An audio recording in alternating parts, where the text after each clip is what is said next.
యువత సన్మార్గంలో నడిచినప్పుడే దేశం బాగుంటుందని నిజామాబాద్ జిల్లా పోలీస్ కమిషనర్ సాయి చైతన్య పేర్కొన్నారు. సోమవారం జిల్లా పోలీస్ ట్రైనింగ్ సెంటర్లో ఆయన మాట్లాడుతూ సమాజంలో యువత మత్తు పదార్థాల వైపు ఆకర్షితులు కావడం ప్రమాదకరమన్నారు. ఇటువంటి వ్యసనాల్లోకి అడుగు పెడితే జీవితం నాశనం అవుతుందని హెచ్చరించారు.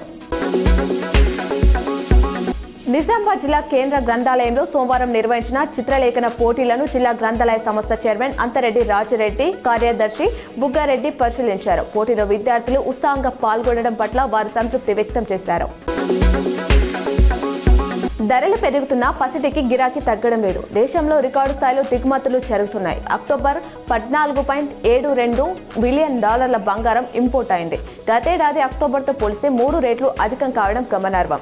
ఏప్రిల్ అక్టోబర్ మధ్య 41.23 బిలియన్ డాలర్లు దిగుమతులు నమోదయ్యాయి. నిజామాబాద్ నగరంలో సిపి సాయి చైతన్య ఆదేశాల మేరకు పోలీసులు కార్డన్ సెర్చ్ నిర్వహించారు.